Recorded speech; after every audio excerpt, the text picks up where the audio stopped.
Welcome back to the deep dive. We are really going for it today. I mean, usually we take a topic, we sort of peel back the layers, and we try to find that, that core idea at the center. Right. But today we are tackling something that feels like it's everywhere, all at once. it's a bit of a fog, isn't it? It's a total fog. I was walking through the airport the other day, and I saw, I'm not kidding, 3 different ads for, get this, AI-powered toothbrushes. Oh, no, the toothbrush that knows your molars better than you do. Exactly. And it just hit me.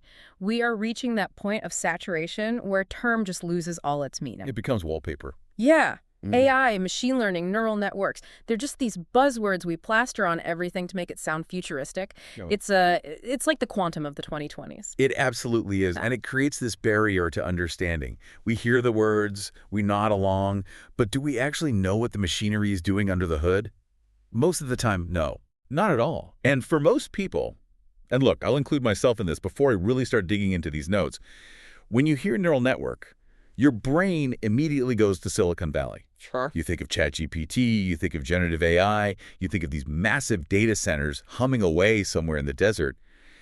It feels like a strictly computer science topic. That is the common perception, yes. And it's not wrong, but it's fundamentally incomplete. Incomplete. How? If you only look at the silicon, you are missing half the story. Actually, you're missing the original story. It's like describing a human being as just a calcium skeleton. You're missing the meat. You're missing the origin story. Right, because before there was any code, there was biology. Precisely. Neural networks are not just a computer science topic, they're fundamentally a biological one. This whole endeavor, this entire field, it's the story of how we tried to reverse engineer the architecture of thought itself. Reverse engineering the architecture of thought. That's a wild way to frame it. Yeah, but it's true. We looked inside our own heads, we saw how the machinery worked, or at least how we thought it worked, and then we tried to rebuild it. First with theory, then with math, and now with electricity and software. It sounds like science fiction, but it's actually the history of the last 100 years. It is. So, okay, our mission today is pretty ambitious. We're going to explore this definition of a neural network, and the source material gives us a really clean, simple place to start. A neural network is just a group of interconnected units. It sounds deceptively simple, doesn't it? A group of interconnected units, that could be anything. It really could. It could be a group of friends, a telephone system, a plumbing network in a house. But the magic, and this is the core of it, isn't in the units themselves, it's in the connections. It's how those simple individual units, whether they are wet, squishy cells in your brain or, lines of code in a Python script, how they combine to perform these incredibly complex tasks. It's the idea that more is different. That's it. A single neuron is dumb. A trillion neurons. That's a mind. A single line of code is simple. Billions of them working together can write a symphony. So this is the core mechanism we need to understand today. And the source material sets up this perfect dichotomy for us. On one hand, you have neuroscience. Right. The biological world. In that world, a biological neural network is a physical structure. It is your brain, it is your nervous system, it is the hardware inside your skull. It's wet, it's chemical, it's alive. And then on the other hand, you have the world of machine learning. And in that world, a neural network isn't physical at all. It's a mathematical model. Abstraction. A pure abstraction.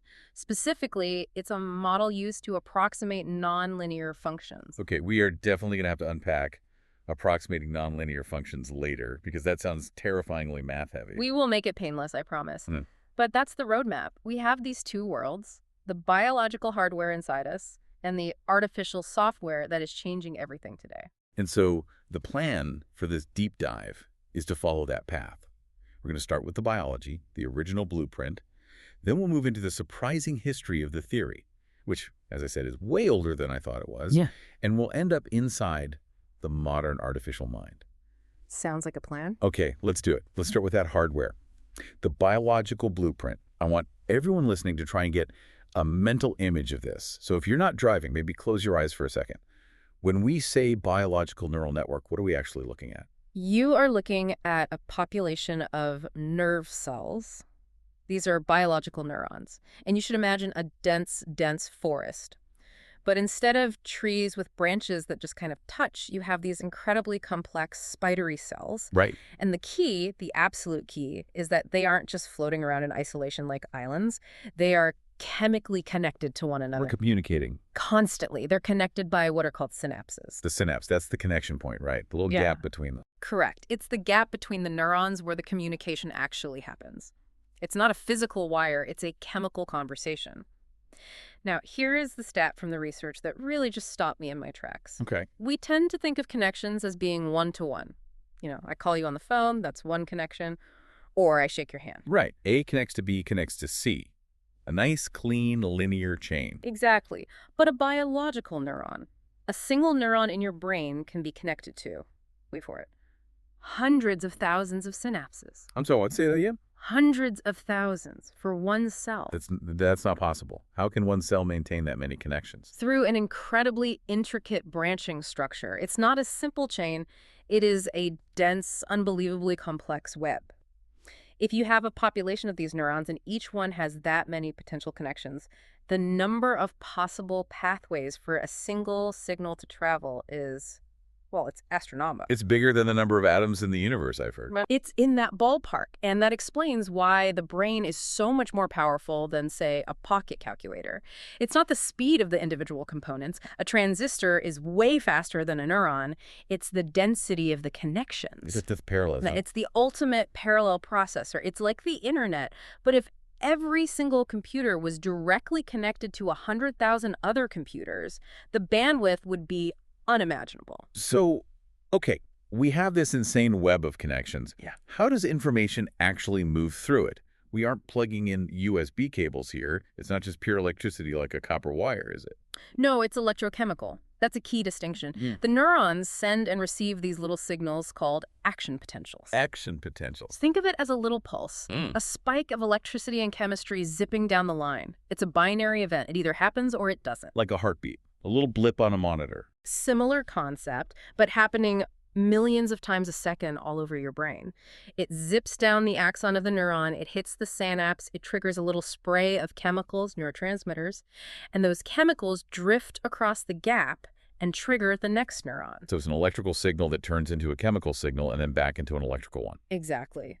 But here is where it gets really, really interesting. And this is crucial for understanding how thought or processing actually happens. The neuron doesn't just passively pass the message along. It's not a bucket brigade. It makes a decision. A single cell makes a decision. In a way, yes. It acts as a filter. It has a vote. The source material highlights that a neuron can have one of two specific roles.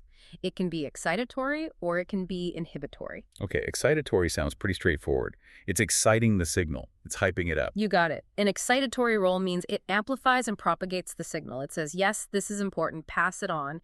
It essentially turns up the volume on that specific message. It pushes the next neuron closer to firing its own action potential. Okay, so what about the inhibitory role? That sounds like a buzzkill. It's the necessary buzzkill. And it's arguably more important. An inhibitory neuron does the exact opposite. It suppresses the signal. It says, stop! This message does not go any further. It tells the next neuron not to fire. Yes. It makes it harder for the next neuron to fire. So for every signal that's saying go, go, go, you have others that are saying, no, wait, stop. That binary choice, amplify or suppress, that feels like the absolute root of everything. It is. Think about it for a second. If every neuron in your brain just shouted yes to every signal it received, what would happen? Just chaos. White noise. You'd be having a seizure. That is literally what a seizure is. Uncontrolled, cascading electrical firing. The ability to inhibit, to say no, is what allows for precision. It allows for focus, for complex processing. So inhibition is like a sculptor. It's chiseling away all the noise so that a coherent thought can actually emerge. That is a beautiful way to put it. That delicate, dynamic balance between excitation and inhibition is critical to every single thing you do. It's what allows you to ignore the feeling of your shirt on your skin right now so you can focus on listening to this conversation. Right, or to pick out a single voice in a crowded, noisy room. Without inhibition, we are just static, just noise. So we have these individual units, these neurons, making these simple binary choices. But we aren't just talking about one or two neurons here. The source material talks about A hierarchy of scale. Right, it's not a flat system. Yeah. We start at the micro level. Small populations of interconnected neurons are called neural circuits. Okay. Think of these as little specialized teams, maybe 100 neurons or so, that are designed to handle one very specific task. For example, there are circuits in your visual cortex that do nothing but detect vertical lines. That's their whole job. Just vertical lines. That's it. And another circuit right next to it is just for horizontal lines, Yeah. another for diagonal lines. And then you scale up from there. You scale up, you combine those circuits, and you get large-scale brain networks. These are massive interconnected systems that span different regions of the brain. Yeah. The visual network, the auditory network, the language network. And when you combine all of those, you get the full system. The brain and the entire nervous system, it's layers upon layers upon layers of complexity, starting from that simple yes-no vote. And what I found really fascinating in the reading, and you touched on this, was that the output of this whole biological machine isn't just thinking. I think we get trapped in our heads a bit. We think neural networks are for doing philosophy or calculus or writing poetry. Right. We think of it as this purely abstract thing. We think of the brain as a computer that just outputs data to a screen in our minds. Yeah. But biologically, the output is physical. It has to be. The source explicitly mentions that these electrochemical signals travel down through the nervous system. They go across what are called neuromuscular junctions, and they hit muscle cells. And that causes contraction. It causes motion. The biological neural network is fundamentally a machine for turning electrochemical signals into physical movement.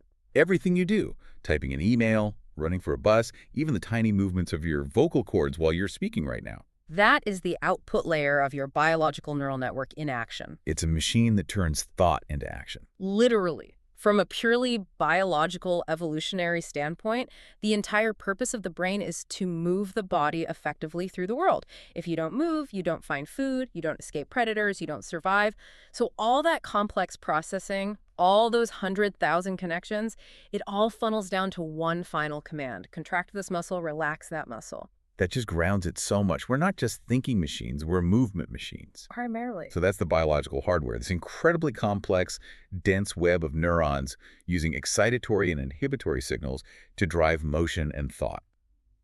Now, I want to pivot to the history of the idea, because this was the part of the deep dive that genuinely shocked me. The timeline. The timeline. I mean, when I think of neural network theory, my brain jumps to the 1980s, maybe the 1950s, if we're being generous. The computer age. Exactly. But the source material takes us back to the 19th century. It is surprising, isn't it? We think of this as a modern tech invention, but the theoretical base was laid down by Alexander Bain in 1873 and then William James in 1890. 1873. Let's contextualize that for a minute. In 1873, people were still getting around on horses. We didn't have computers. We barely had reliable light bulbs in homes. The telephone was barely a concept. What on earth were they doing proposing neural network theories? Well, they were psychologists and philosophers, and they were wrestling with the biggest question of all. What is the mind? What is consciousness? At the time, the prevailing view was still very spiritual or dualistic. The mind was a soul, a separate thing from the body, the ghost in the machine. Precisely. And Bain and James challenged that head on. They had this core insight that was absolutely revolutionary for the time. Which was? They posited that human thought wasn't magic. It wasn't some ethereal spirit floating around in your skull. They argued that human thought emerges from the physical interactions among large numbers of neurons inside the brain. That is a huge leap. To look at the gray matter in a skull and say the interaction of these physical cells is what creates my subjective experience of being alive. It's the birth of a materialist understanding of the mind. They were basically saying, if you connect enough of these biological switches in the right way, you get a mind. They couldn't prove it, of course. They didn't have MRIs or electrodes, but the intuition was spot on. So they laid the philosophical foundation, but it seems like it just sat there for a while, right? As a theory. It did. It remained largely in the realm of philosophy until we get to the mid-20th century. That's when things really started to accelerate. We enter the era of what was called Connectionism. Connectionism. That sounds like a networking event for LinkedIn. Laughs. Not quite. In the 1930s and 40s, Connectionism was this new approach. It was about using artificial networks to model biological ones. Scientists started asking, okay, if the brain really works by connecting all these units, can we build a simplified model that does the same thing? It's the shift from just observing how does it work Yeah. to asking can we build one? It's the engineering mindset taking over. And this leads us directly to 1943. Two names that are incredibly important, Warren McCulloch and Walter Pitts. The inventors of the perceptron. Well, they created the model that the perceptron was based on. They created the first mathematical model of a neuron. The perceptron. It really sounds like a Transformers character.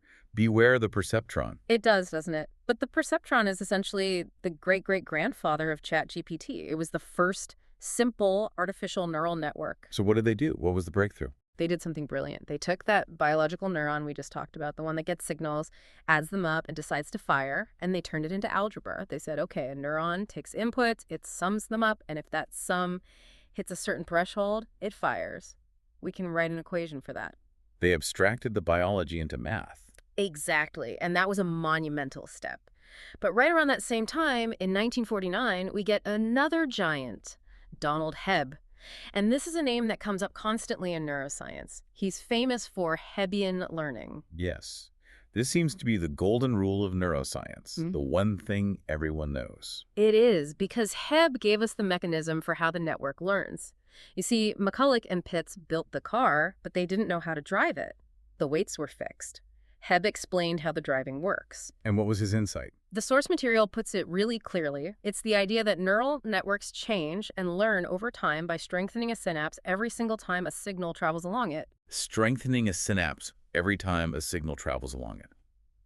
So if I practice a tennis swing, the signal to my arm goes down a certain neural path. And just because it went down that path, the path itself gets stronger. Exactly. It's like a trail in the woods. This is the best analogy for it. Imagine you're standing in a dense forest. There is no path. But you need to get from point A to point B. The very first time you walk it, you are hacking through brush with a machete. It's slow, it's hard, it takes a lot of effort. But you leave a trail behind you, a faint one. A very faint one. But if you walk that same route tomorrow, it's a little bit easier. You've already trampled some of the grass. Right. If you walk it every day for a month, the dirt starts to pack down. If you walk it for a year, it becomes a clear, wide path. You can eventually run down it without even thinking about where you're putting your feet. And that is what a synapse does. Literally. On a physical, chemical level, the connection becomes more efficient. The physical structure of the synapse changes to allow the signal to pass faster and more strongly. This is the biological basis for practice makes perfect. It is the physical manifestation of learning in your brain. It's wild to think that learning isn't just an abstract concept, it's a physical thickening and strengthening of connections in your head. You are literally terraforming your own brain with your thoughts. It gives a whole new weight to the idea of habit forming, doesn't it? Every time you have a thought, you are physically sculpting your brain to make it easier to have that exact thought again. That is both incredibly inspiring and slightly terrifying at the same time. It really is. And the timeline keeps moving. So in 1956, we had another biological breakthrough that's mentioned in the text. Swedechin discovers the functioning of second-order retinal cells, these horizontal cells. Right. This was a really crucial discovery for the biological side of things, because it showed us that the processing wasn't just happening deep inside the brain, it was happening right at the sensor. In the eye itself. Yes. The retina is literally a part of the brain that's pushed out to the front of your face. And those cells were doing their own compression and processing like edge detection before the signal was even sent down the optic nerve. It proved that these networks are distributed and hierarchical right from the beginning. So we have the theory from James, we have the perceptron math from McCulloch and Pitts, we have Hebbian learning explaining how connections strengthen, we have Swedechin examining the retina, and then in the late 50s, things start to get physical in the artificial world. They get very physical. Yeah. 1957, a researcher named Frank Rosenblatt implements the perceptron in hardware. Hardware. So this wasn't a simulation. This wasn't software running on a chip. No, chips as we know them didn't exist yet. This was a physical machine. It was called the Markahaya perceptron, and it was the size of a room. It had hundreds and hundreds of cables, like a giant telephone switchboard. It had a camera that looked at shapes. And inside, to represent the weights of the connections, it had potentiometers, basically physical volume knobs that were attached to little electric motors. You're kidding. Motorized volume knobs. I'm not. To learn, the machine would physically turn the knobs to adjust the electrical resistance in the circuits. It was a physical, mechanical embodiment of a neural network. That is incredible. That's like a steampunk AI. It basically was. But this is also where we see the great divergence, the big split. The split between the two worlds we talked about in the intro, the biological and the artificial. Right. Up until this point, the main goal was largely to model biology, to try and understand the brain. But as these artificial networks started being built, and as they got better, they began to drift away from their biological counterparts. Why? Researchers realized that if your only goal is to solve a math problem, like recognizing a letter of the alphabet or calculating a missile trajectory, you don't actually need to be perfectly biologically accurate. You don't need all the squishy, messy chemistry. You don't. You can simplify, you can cheat. You just need the system to work. So the engineers and computer scientists started to focus purely on machine learning applications.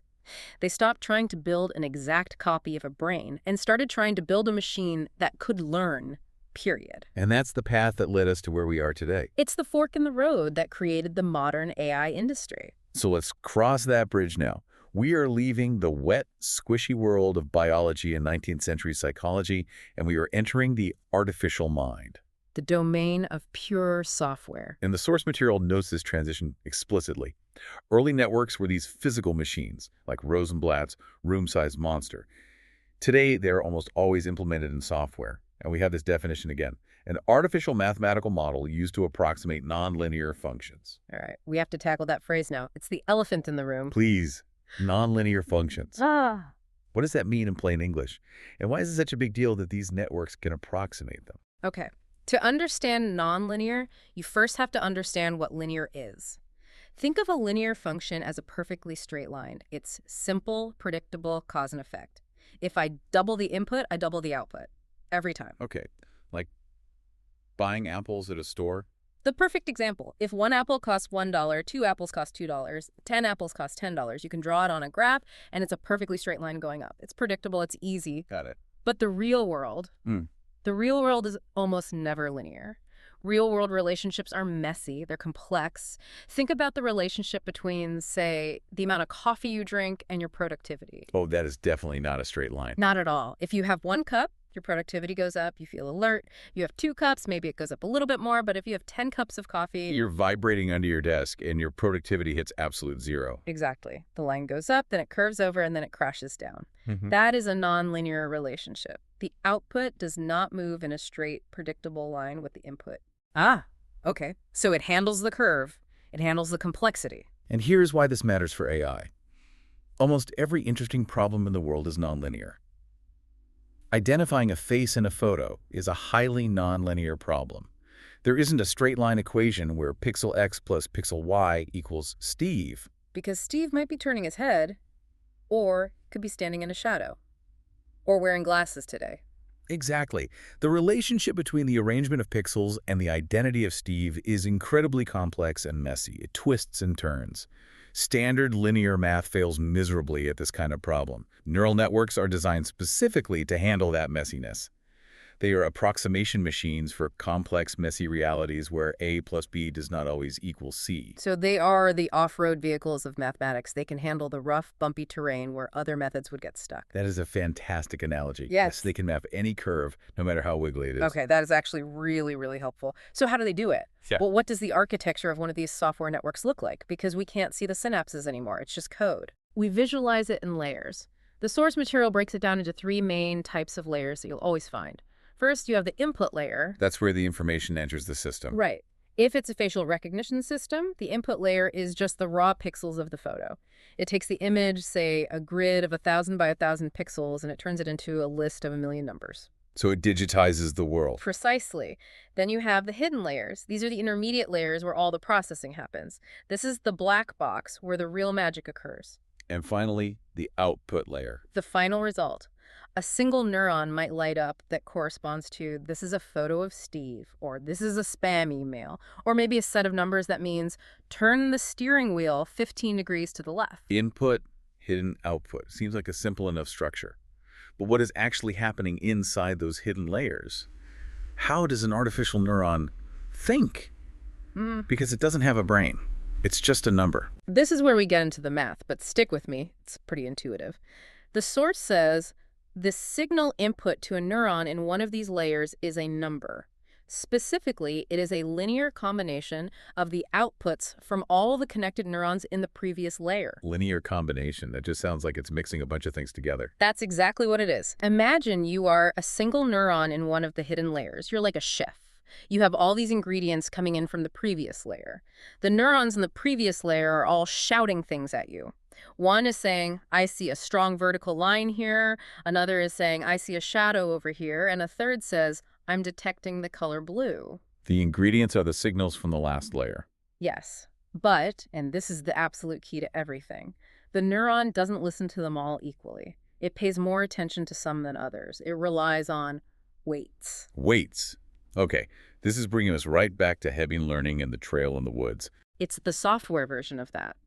The behavior of the entire network depends on the strengths or weights of the connections between the neurons. In the software, a weight is just a number that represents that strength. So just like the biological synapse gets physically stronger. In an artificial network, the weight number just gets bigger. If the weight on a connection is a high positive number, the connection is strong. The signal gets amplified. If the weight is a low number or a negative number, the signal gets ignored or even suppressed. So if I'm an artificial neuron trying to identify a cat, and I'm connected to a neuron in the previous layer that has detected pointy ears, I might have a really high weight on that connection. I'm listening very closely to the pointy ears guy. Exactly. You'd say, pointy ears, that's super important for being a cat. Multiply that signal by 10. And if I'm connected to a neuron that detected has wheels, You might have a strong negative weight on that connection. You'd say, wheels. Cats don't have wheels. Suppress that signal. Multiply it by -5 and make it count against the final total. usually. Usually. Unless you're training it on cartoon cats, which is a whole other problem. Yeah. So the neuron takes all these inputs, multiplies each one by its corresponding weight, and then it just sums them all up. That's the linear combination. But then there's one more critical step. The activation function. The gatekeeper. Big gatekeeper, exactly. The neuron's final output signal is calculated from that big summed up number based on this activation function. It's a simple little piece of math that decides, okay, is this total number high enough to be important? Is it strong enough to fire and send a signal onto the next layer? So this is the artificial version of that excitatory versus inhibitory decision we talked about in the brain. That's precisely what it is. It introduces the nonlinearity we need. Without the activation function, the whole network would just be one giant, very complicated multiplication problem. It would still be linear. It couldn't learn those complex curves. The activation function allows it to say, unless the evidence is this strong, just ignore it. It creates boundaries and allows for complex decisions. So to recap, the neuron sums up all the weighted inputs, it runs that total through the activation function, and then it decides whether to pass a message on and how strong that message should be. It's remarkably similar to the biological process. It's a mathematical mirror of it. It's an elegant simplification. But here is the million-dollar question, or maybe the trillion-dollar question now. In biology, we learn by practice. The signal travels down the path. The synapse gets physically thicker. How does a software program learn? How does it know what the weights for all those connections should be in the first place? Because there are billions of them. Right? Trillions in the really big modern models like GPT-4. And you're right, you can't set them by hand. You can't sit there as a programmer and dial in a trillion knobs to the right settings. So how do we do it? How does it figure it out? That is the process we call training. And the source material gives us two somewhat intimidating terms for this process: empirical risk minimization and backpropagation. Let's focus on the concept first, though. How do you train the beast? Okay. So, ideally, you want the network to look at a picture of a cat and say cat. But when you first start, all those trillions of weights are just set to random numbers. The network is a complete idiot. It knows nothing. So you show it the first picture of a cat. And it runs the numbers through all the layers, and at the end, it guesses. Toaster. Laughs, swing and a miss. A huge miss. Now, the math knows it's wrong because you, the trainer, have a pre-existing data set. You have the answer key. You've labeled that picture cat. So the system can calculate the error. It knows how wrong it was. Exactly. It calculates the loss or the cost. Ideally, the loss should be 0. Here, the loss is huge. So Using a clever algorithm called backpropagation, it goes backwards through the network. Backwards, from the answer to the input. Yes, this is the genius of it. It starts at the output layer and moves back towards the input layer. It looks at all those weights that contributed to the final decision, and it says, okay, who screwed up, which connection, which weight contributed most to this ridiculous toaster decision? It's like a manager walking back through the assembly line after a defective product comes out at the end. That is the perfect analogy. The manager walks back down the line and says, you, Station 4, you tightened that bolt way too much. That made it look metallic and shiny. Let's nudge your weight down a little. And you, Station 2, you didn't add nearly enough weight to the fuzziness neuron. Let's nudge your weight up. It mathematically tweaks all the weights, just a tiny bit, in the direction that would have made the error smaller. It assigns blame, basically. It assigns blame mathematically and adjusts the weights to reduce the error, and then it does it again. And again. And again. And again. Millions, sometimes billions of times. Sees another cat, it guesses dog. Big error, adjust all the weights. It sees another cat, guesses lion. Smally error, but still wrong. Adjust the weights again, it sees another cat, and finally it guesses cat. Success! The error is 0. Keep those weights for now. So training is essentially just this automated, repetitive process of showing the network an example, seeing how wrong it is, and using calculus to nudge all the connection strengths until the output matches the data you want. That is all it is. It feels like intelligence, it looks like learning, but under the hood, it is a brute force optimization problem. It is statistics and calculus finding the path of least resistance through a mathematical landscape with trillions of dimensions. That is slightly underwhelming, but also incredibly impressive at the same time. It takes the magic out of it, but it adds this whole new layer of awe at what pure, relentless math can actually achieve. So that's the mechanism. We have the architecture, we have the weights, we have the training process with backpropagation. Now, I have to ask about the big buzzword, deep learning. You hear it everywhere, deep neural networks. Is that just marketing, or does it actually mean something specific? It is a specific technical term, and the definition is surprisingly concrete and, well, simple. The source says a deep neural network just refers to neural networks that have more than 3 layers. That's it. The definition of deep is just more than 3. That's the technical threshold. Typically, it includes the input layer, the output layer, and at least 2 hidden layers. Anything with 2 or more hidden layers gets to call itself deep. So deep just refers to the depth of the layers. It's a structural definition. Yes. Early networks back in the 80s and 90s were shallow. Maybe they had 1 hidden layer. Yeah. But the modern networks, the ones running GPT or AlphaGo or self-driving cars, they are incredibly deep. We're talking dozens, sometimes hundreds of layers. Why does that depth matter so much? Why is that the secret sauce? Why not just have one really, really wide hidden layer with billions of neurons? Hierarchy. That is the secret. Deep networks learn in a hierarchy of features, from simple to complex. Think about how you, a human, recognize a car. Okay. You don't just see car all at once. Your brain processes it in stages. The first layer of neurons in your visual cortex, as we mentioned, might just learn to recognize simple things. Edges, gradients, patches of color. The most basic building blocks, vertical lines, horizontal lines. Exactly. The next layer up takes the outputs from that first layer and learns to combine them. It says, okay, if I see 4 lines arranged in a rectangle, that's a shape. If I see a continuous curve, that's a circle. It learns simple shapes. So wheels and windows. Right. And the layer above that combines the shapes into components. It says, a circle next to another circle on top of a rectangle that looks like a wheel assembly. Or, this specific collection of shapes looks like a door handle. And the final layers combine those components into the abstract concept of car. So each layer is building on the abstraction of the one before it. From pixels to lines to shapes to objects to the final concept. Exactly. It moves from the very concrete to the very abstract. That is what deep learning allows. It allows the computer to build a complex understanding of the world from simple parts, step by step, just like we think our own brains do.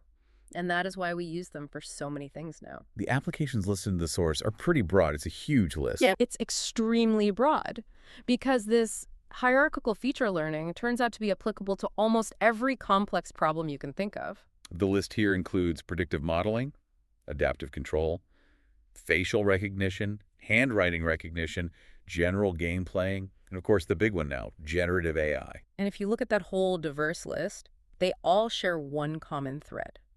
They are all problems where the rules are incredibly hard to write down explicitly. Right. You can't sit down and write a computer program with a million if-then statements for what a cat looks like, because there are just too many variations. Exactly. You can't program it line by line. You can't say, if it has pointy ears, then it's a cat. Well, a fox has pointy ears. If it has whiskers, a rat has whiskers. You can't capture the essence of catness with a set of logical rules. But you can train a deep neural network to just sort of feel it out. You can train a network to approximate the nonlinear function of catness. That is the power of this technology.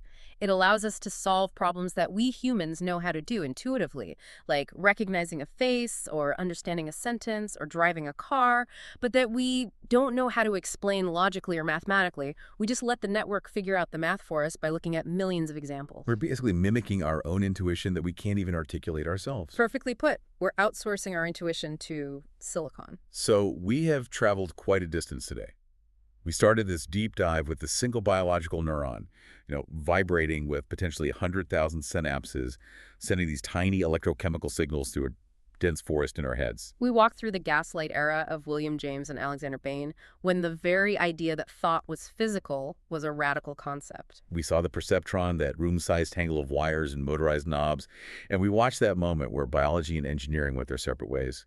And we ended up inside these deep, multi-layered software architectures of generative AI, where pure calculus is acting as the teacher, adjusting trillions of weights to get the right answer.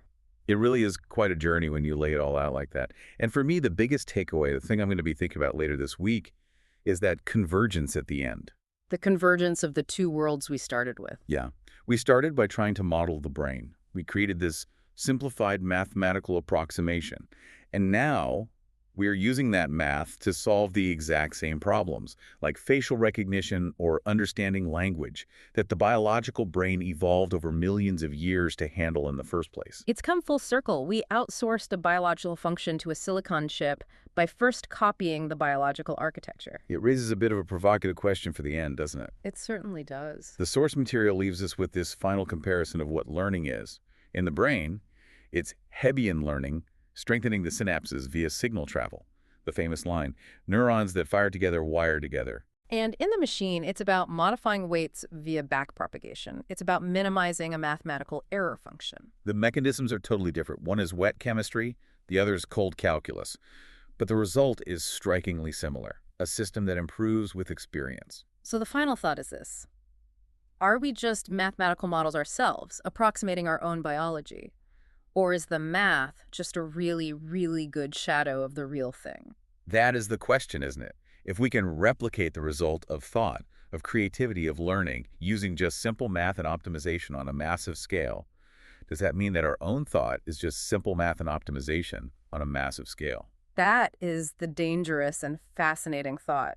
If a machine can write a poem by just minimizing the error between its output and all the poems it's ever read, does that diminish our own poetry? Or does it just mean our brains are doing the same thing, just with a different kind of hardware? I don't know if I'm ready to answer that, I think. I like to think I'm more than a linear combination of weighted inputs. I like to think there's still a ghost in my machine. Laughs. We all like to think that. But the trillions of weights in your brain might disagree. They might just be firing according to their training data, just like the AI. On that slightly existential note, I think we are going to wrap up this deep dive. Thank you for listening. Yes. Hopefully we have strengthened some of the right synapses in your brain today. And hopefully we didn't inhibit too many of the others. Exactly. We'll see you in the next one.